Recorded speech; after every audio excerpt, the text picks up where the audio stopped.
Hey everybody, it's Greg Harrelson here. Hopefully you recognize us. This is Abe Safa, and of course, we are constantly posting on real estate sales solutions. Please, I got a shaky screen because I just thought that I would get on Facebook at the same time, so I'm messing around with my computer. And do you have the Facebook Abe page I'm pulled up, Abe? pulling it up Doing the right same, now. yeah. I So do. for those of you that are tuning in live right now, we are going to be talking about databases, and I use the term, or we use the term, data bank a lot because the reality is that if we build these databases properly, it's kind of like a bank. You can just go to that database and pull leads, and most important is when I think of database. I think of a seller database. I think of like a place where I have a lot of documented owners, like a place, meaning a place that I can store a lot of documented owners' contact information. And then I have the process and the program of what I'm going to do to nurture, to engage, to educate that database, and with the thought of generating come list me calls, kind of like going to a bank and withdrawing money. If in order to withdraw money out of the bank, you have to deposit money into the bank. So it really comes down to building a database, making deposits to that database so you can actually make future withdrawals from that database. That's what it's all about. So on database and building a database, Abe, what are your, where would you like to start on this one? Because we can go many directions. I mean, you and I are, we really focus on building databases. I mean, that's a big deal for us. No question. We could talk about for hours about this. So I want to start with, the term that data bank, right? Uh-huh. I've never heard anybody use that until you said it. Okay. Yes. So you're the one that talks about it. I mean, maybe you got it from someone else. Maybe you came up with it. I think you came up with it. Yeah. But what I'd like to do is distinguish the difference between a data bank and a database. Okay. Yeah. Great. Because I think I want to get your opinion. I think you just touched on it a minute ago when you said make deposits. Yes. I think that's the crucial part. But how would you, like, for people out there listening, how would you differentiate the two? Like, what's the distinction that separates data bank from database? Okay. Great. I love that. I love that you're starting there. So to me, I'm going to think kind of like simple and technical in terms of the word database. I think a database is nothing more than an Excel spreadsheet. It's a place where you hold names and contact information. That's it. Mm-hmm. Period. Okay. So like this cell phone is a database. This cell phone is a database. This cell phone, I have a section in this cell phone where there's a bunch of contacts in there. There's names, there's telephone numbers, there's email addresses. That basically is a database. Okay. Exporting all this information into an Excel spreadsheet or CSV file, then my CSV file is my database. Having that CSV file put into a CRM holds my database. It's a holding bin. That's all database is. A data bank is where you have that holding bin, you have that database, you have that list of people, and then you're used through manual calls, through automation, through education, you're working that list, and then that list starts to return some sort of gives you some sort of financial value. Meaning, if you have this list and you nurture that list, then eventually that list starts to generate business for you. And once you get that list producing business for you, then I call it a data bank. So I'm going to throw a question back at you, Abe. If you did not call your centers of influence or make some calls, and you only relied on some people to call you, and these people are coming from your database, how many listings do you think, how many deals do you think you would do if you didn't make any outbound calls and you only responded to people either texting you, emailing, or calling you from your database? How many deals do you think you would do a year? I would say somewhere between 25 and 40. That's your data bank. So you've got a data bank of pretty much, you can practically withdraw 25 to 40 deals annually off of your list of people. That's a data bank. See, there's most of the people that are going to hear this, unfortunately, most people in real estate, they have a database. Abe, you have a data bank. And me, I will, I've been doing it longer than you, and my database and data bank is probably a lot larger than yours just because of how long, and I'll do without making an outbound. I haven't made an outbound call in I don't know, maybe 5 years. And I'm doing 150 deals every year. And there's some other things that, the sources of business that I get that helps me with that. But my data bank probably gives me 80 deals a year. If I just go to sleep and only wake up when somebody responds to me or asks me a question, asks me to call them from my database, I do 80 deals probably. That's a data bank. You don't have a bank. You've got the Federal Reserve for you. That's not a bank. Well, you know what? And you're building yours. You're building yours. The only thing difference in me and you is how much time I have in the game. So your data bank is going to continue to build over time, and you're probably on a faster trajectory than I was, because I didn't even start building my database until probably 10 years after I was in the business. You started building your database on day one. That was a very critical conversation that we had, and you started day one. That's why you're doing it so fast. So I think that's a great answer, Greg. And I think the audience out there is in tune with us. Judith Bell, says, it's Databank is more active and living, which is spot on, because my definition or the difference between a data bank and a database is one word: nurture. Yes. Like if it's not active and living, just like Judith said, and you're not actually calling them and contacting them and dripping on them and sending them, market updates and things like that, it's nothing but a list. Yes. That's all it is. Yeah, that's it. And a list has no value. The list in itself has no value unless there's engagement, right? And so that's what we're really looking for, is you got to have some sort of engagement. And I would say I want to start with building a database, because there's plenty of people that have no clue. Like I don't know how many people say, I don't have a database, and you guys in real estate sales solutions, y'all see me enough to realize that I hold my tongue a little bit in this scenario, but I'm not a person that like holds his tongue too much. You usually get the real me. So somebody will come up to me, I don't really have a database. I'm like, really? I've never met anybody without a cell phone in the last 10 years. Oh no, I got a cell phone. I mean, I don't have a database. I can't believe you don't have a cell phone. Well, no, I got a cell phone. I don't have a database. Isn't that a cell phone in your pocket? I'm like, what are you talking about? No, you have a database. You just don't have it organized in a manner that you can nurture it efficiently and effectively. You don't have it in a location where you can turn on automation and be able to touch these people consistently and with the proper frequency and give them the value that they're going to desire in the form of content. But having the database is not the issue. We all have it. And by the way, no matter what phone you have, you can go to your app store and just say, and look for an app on exporting contacts from your phone to a CSV file. And for probably 99 cents in about 10 minutes or less, you can have all of your contacts from your phone exported into a CSV file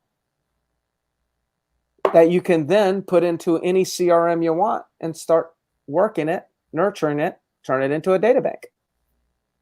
That's tip number one. If you for those of you that don't have a database, obviously you do. You know where it is. It's in your phone. Export it into a CSV, put it into a CRM, start working it. We'll talk a little bit more about what working it means, but that's step number one. If people didn't get anything but that from the next 30 minutes, that would be amazing. So Greg, I'm going to be posting some of these comments up here as people mention them. Okay. So I don't want. Yeah. Thanks. Yeah. And then also, if you guys have any questions out there, please feel free to shoot a question. We'll address it. Now you'll see some of these when I post up some of these comments, some will have your name on it and some will just have Facebook user. So there's a button here on the, right below the video that says if you share your contact information with you're really not sharing it with the service, but you're allowing us to give us permission to actually put your name on here. So if you click on that link, then your name will show up as opposed to just being like this, like Judith and Richard gave us access, so it shows up that way. So if you got any questions, please, let us know. So the first step obviously is start with what you have, which is the people that you know inside your cell phone. Okay, what do you recommend next after that? So I'm going to recommend something that's not going to be an action item. I guess it's an action, but it's not necessarily something you do to your database. You have to be crystal clear who you choose to show up as for your database. Very, very important. So, there are people out there that they'll nurture their database. And one thing that they love to do is they love to talk about how they just got an award for being #1 in the region or the state or their office.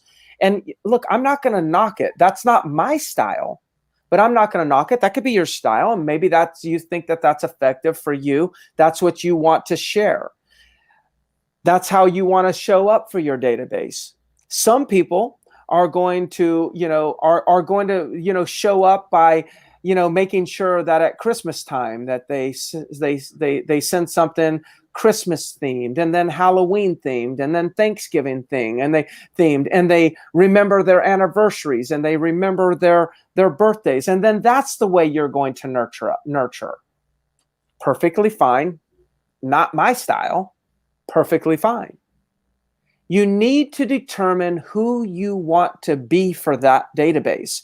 And then when you determine that, then you want to be that all the time. You want to be authentic and you want to be consistent.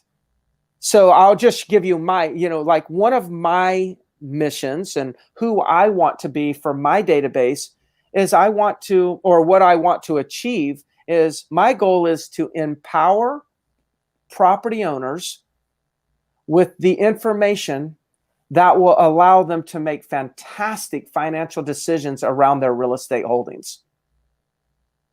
I'm committed to that. My commitment is to empower property owners with the information, to give them that information, to be the resource. I want to empower them with information that at any point that they need to do a real estate transaction, they're able to make better financial decisions because of the information that I've sent them over the years.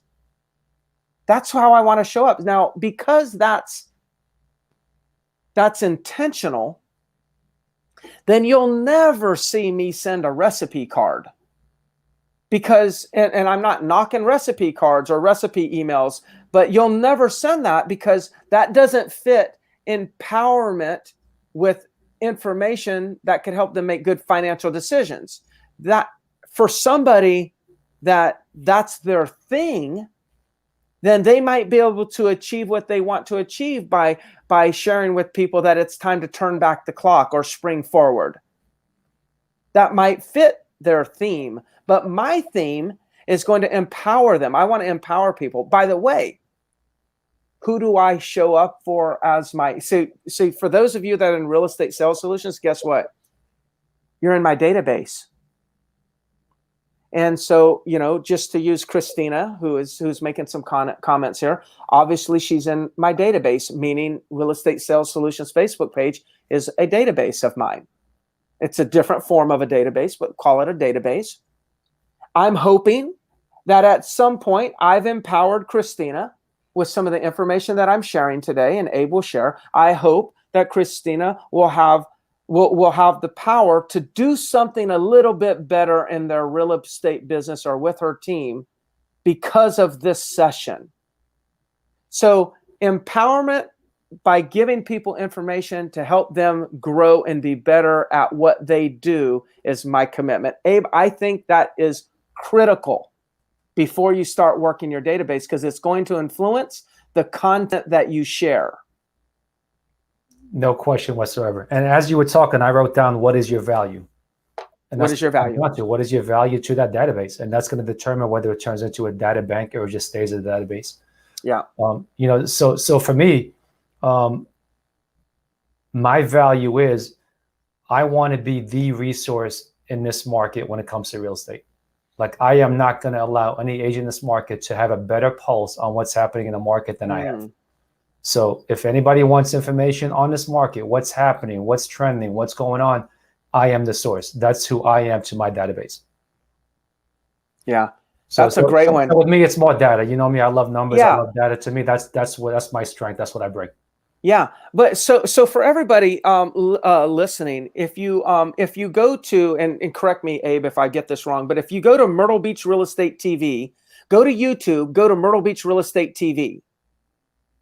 Okay, when you go to Myrtle Beach Real Estate TV, you're going to see that Abe and I, every Wednesday morning at 11 Eastern time, Abe and I do around a 15-minute live session on what occurred in the real estate marketplace in our market.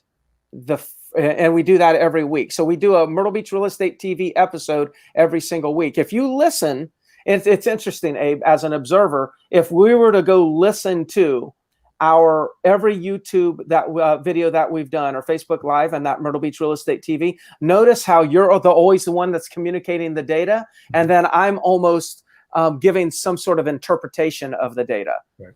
You notice that? It's just like we've even assumed these roles amongst each other, which is it's so evident as to where our commitments are, or who we want to show up as. It's authenticity, as you said earlier. Yeah, we're both being authentic, and that's how it comes out. Yeah. So bringing the value. The next thing here's where I think many agents fail in this area. I think you always have to be building that database.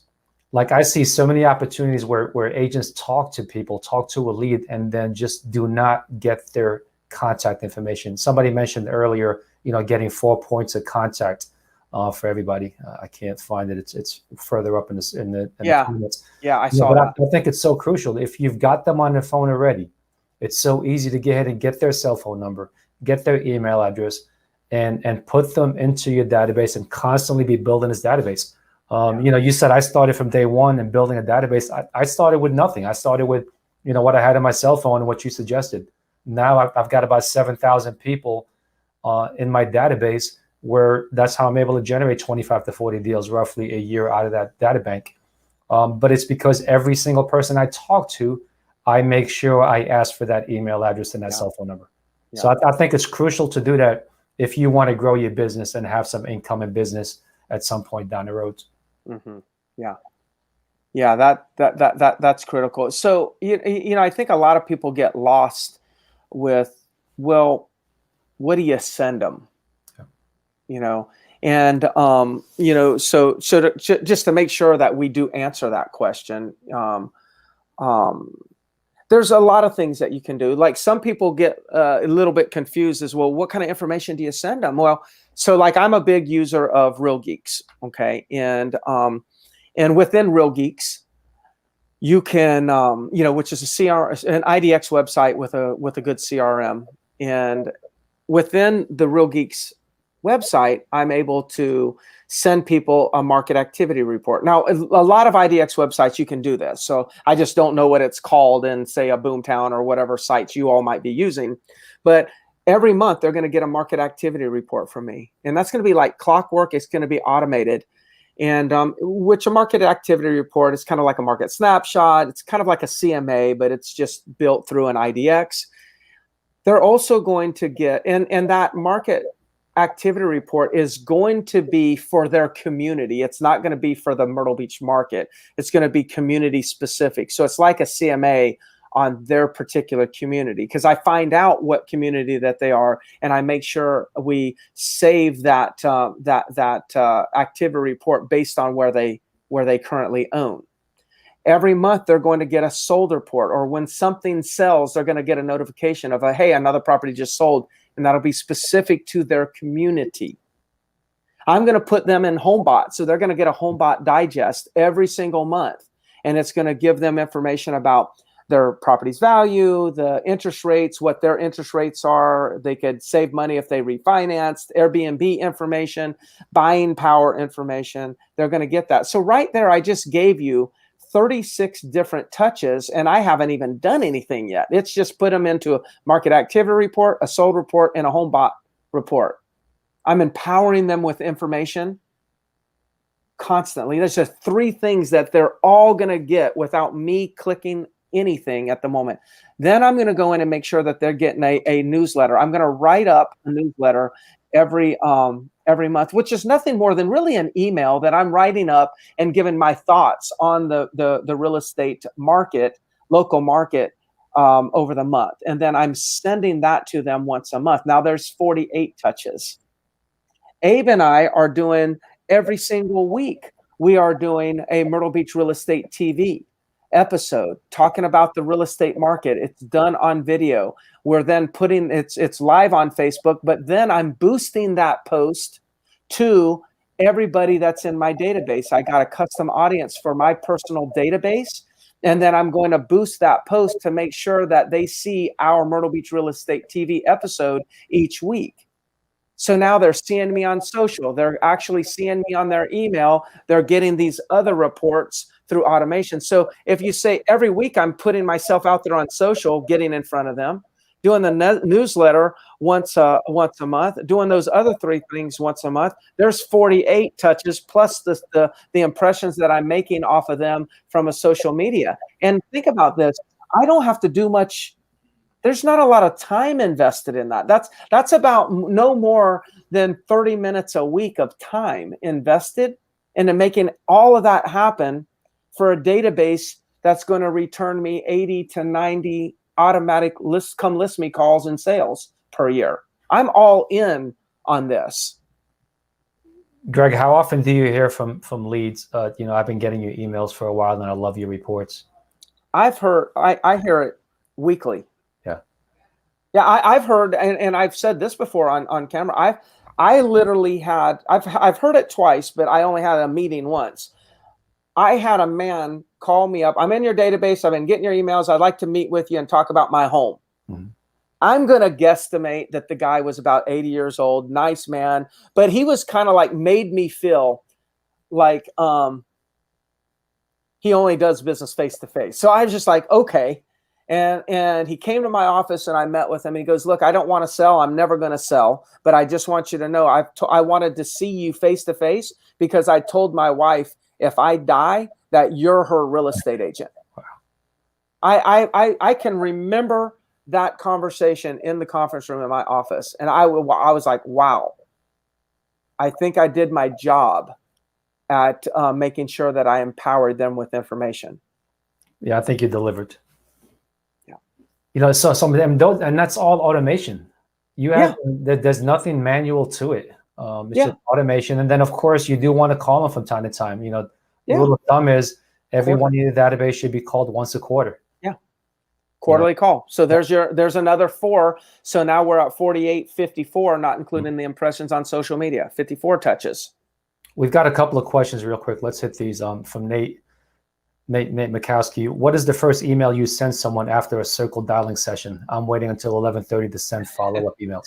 So first of all, Nate, I recognize that you said I'm waiting until 11:30. So obviously you've been trained. I don't know if you've been around Mike Ferry or us or whatnot. So I like you're committing to your ritual. I like how you stuck that in there. Fantastic. So first of all, if I'm circle prospecting and they give me permission to gather their email or to email them something, really what I'm doing is I'm automatically putting them in the market activity report, the home bot, and the sold report. That's going to then kick off an automated email to them, letting them know that they were just put into that information or put into the database to access that information, which is going to be consistent with what I would have said I was going to do. So I'm saying, Nate, hey, I appreciate it. I'll keep you up to speed. As a matter of fact, I'll make sure you get some information on the property values and keep you up to speed as to what's going on a monthly basis. So I'm kind of saying that. then when I put them in, it's going to be consistent with what I said. They're going to automatically get that. So I'm not sitting there creating a one-off email to send them. Thank you for the conversation, unless they're a real lead that's going to be doing something in the near term. If not, and I'm just looking at long-term nurture, no indication of selling at any point, that's all I'm doing.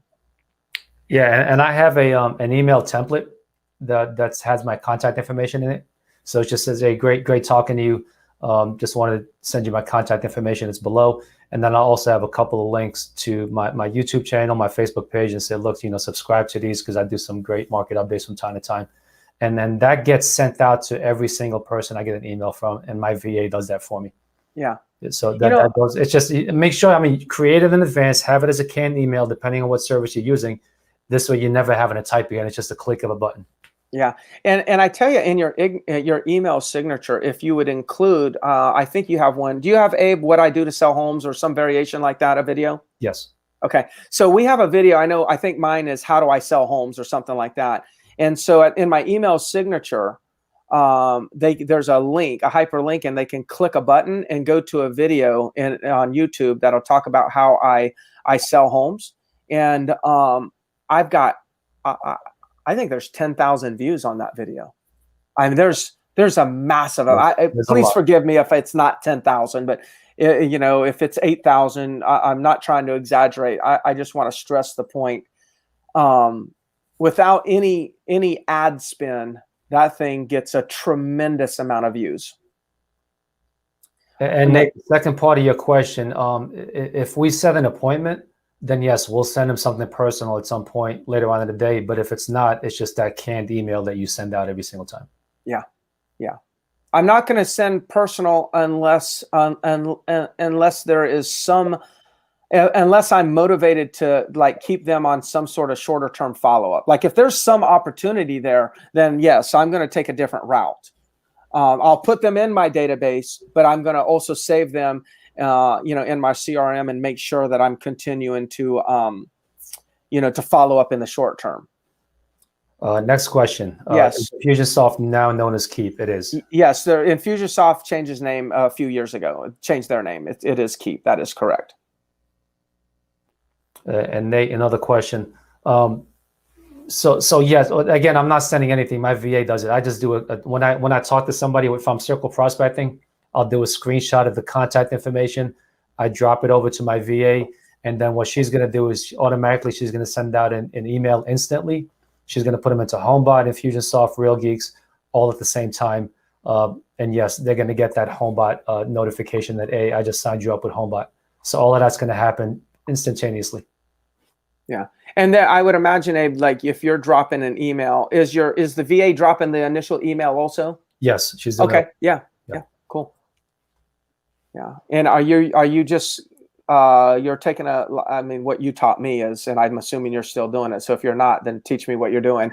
But we're taking a screenshot and then dropping that into Slack to the VA, and the VA is just taking on the task. Exactly. She knows that whatever goes into that one particular channel that I drop it into in Slack, she knows the routine is going to be send out a contact information email, and then HomeBot, Infusionsoft, Real Geeks.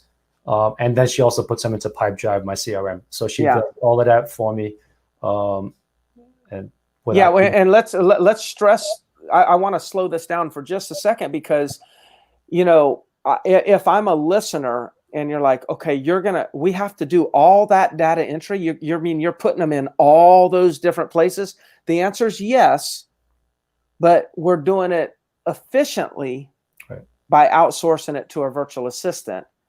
And so if Abe and I are talking to somebody that's new, that's not currently in our database, we're taking a few notes wherever, whatever CRM we're taking notes in at that moment, we're just screenshot, drop it into Slack, and then that virtual assistant's going to do data entry, put them in every single location, save the searches exactly like we coach them and train them how to do, and activate this whole program. And it is just the dividends that we get from this is extraordinary. Yeah. Extraordinary. And because it's not my time, it's a VA that I'm paying, I go overboard with data. So when she puts it into my CRM, I mean, she's looking up the tax PIN number. She's looking up how much they paid for it. She's looking up whether they have a mortgage or not. She's looking up just about every single piece of data. There's estimate. So all of that stuff is getting plugged into my CRM. So next time I call that person, I've got all the data I need right there in front of me. Yeah, that's good stuff. Okay, so we talked about difference in a database and a data bank. We kind of shared the results that you can get from, if you'll make the commitment to do this. We talked about things that we can send the database. We talked about, identifying who you choose to show up as for your database. I think that's extremely important. Extremely important. That's going to influence your messaging, and your messaging needs to be consistent. So once I'm very clear, my goal is to empower them with information, then I'm usually very consistent. And I let that be my test. Before I send something out, I have to ask myself, is that going to empower? Is that information going to empower them to make good business decisions? If it's not, I can't send it. So I use that as my filter to make sure, because one of the, I'm building an asset, but if people are hitting unsubscribe or spam, then two things. Number one, my asset is decreasing in value. But unsubscribes, like people say, well, I get a lot of people unsubscribe or spam. Well, two things are happening if you're getting a lot. If you're getting a lot of them, then either your content stinks or the quality of the database stinks. Meaning, like, if you just like scraped some like emails from some website and you throw them in a database and you have no connection with these people, then yes, you've got a database, but it's probably not going to convert into a data bank. So if you really, really want to build it right, it takes a little time to build a data bank. You could go buy a database, but it'll take a little bit of time to build a data bank. But I will promise you, the time that you invest in building the data bank will be some of the best return on your time that you'll ever get in real estate. And that means, and like, if I think about it, I love buying real estate. But if I could buy a piece of real estate for $200,000, I'm making these numbers up. I don't even know if it makes any sense. $200,000, and it was going to give me $1,500 worth of income, or $2,000 worth of income a month. And then my positive cash flow after everything was, just say, $800. $800 times 12, let's just call that, I don't know, $9,600. Let's call that $10,000 a year. I would rather invest in my database than invest in that piece of real estate. My database is giving me 80, 90 deals a year, times the income on that. Significantly better than any investment you'll make. So invest in your time building a database and then transitioning it into a data bank will probably be your best ROI in anything you'll invest in your lifetime. Wow, that's a bold statement, and I would repeat it. I would repeat it. And I would listen to it if I was the audience. Yeah. I think it's spot on. So one last thing I want to add, Greg, when it comes to building a data bank, I know we're out of time here. Yeah. Is make sure you take good notes. When you're talking to somebody, really listen to what they're telling you. Like I talked to a client, or not a client, but a lead this morning. I haven't talked to the guy in a year. Okay. But when I call them and let them know that, hey, your community is doing really well, we're getting some amazing prices, wanted to see if he's still thinking of selling. And I mentioned that, last time we talked, you were talking about moving to Hilton Head. Like, he was shocked that I remembered that. So, I mean, little details like that, when you really listen in on a conversation with somebody, take good notes, because next time you call them, remember, the whole point of follow-up and talking to people is to keep moving the ball forward. And the only way you can move the ball forward is remembering what the last conversation, or where the last conversation ended. So take good notes. This way, the next time you talk, you're just advancing the conversation further, not starting from scratch again as if it's a brand new conversation. Yeah, and one thing we didn't talk about, maybe we'll talk about it in the future, because I know we're getting ready to end the call, but when you take Nate's questions, okay, Nate, he threw out the scenario that he's doing circle prospecting, he gets somebody's email, puts them into the database. So in Nate's scenario there, what Nate is saying is he talked to somebody he probably didn't know. Let's call that person a stranger. Nate's going to then put them into his database. Over time, Nate is going to become an acquaintance of that person because Nate is going to consistently send them information. He's going to send information that's authentic to him. And then they're going to recognize his name. And now he's going to be an acquaintance. Nate's going to pick up the phone, call them once a quarter, check in with them. And they're going to say something to him. And then he's going to put it in his notes. The next time he calls, he's going to say, "Oh, I just curious. How'd the graduation go? I know you said something about your daughter graduating. And how did the graduation go?" And then all of a sudden they're going to think, "Oh my gosh, this guy remembered." That's going to be the beginning of shifting them from acquaintance to advocate. So the goal is like we go talk to a lot of strangers. And over time, through sending them information, you'll convert the stranger to an acquaintance. And then over additional time, you'll convert the acquaintance into an advocate. The advocates are the ones that do business with you or send you referrals. Absolutely. So I just put up a phone number at the bottom of the screen. So Greg and I, on a regular basis, send out video tips, little short tips, about what to do, how to do it, things like that. If you're interested in getting those tips, it comes through a form of a text message. Just text the word tips to 843-632-5864.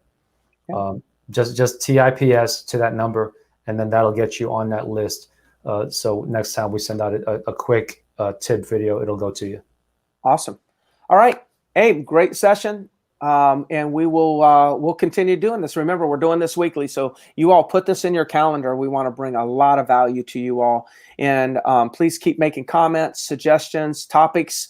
If you have topics you'd like us to discuss, we already have kind of a list of topics, so we don't come here, with a blank mind. But any topics you want to suggest, we'll definitely consider those. All right, thank you, man. Enjoyed it. See ya. All right, bye-bye.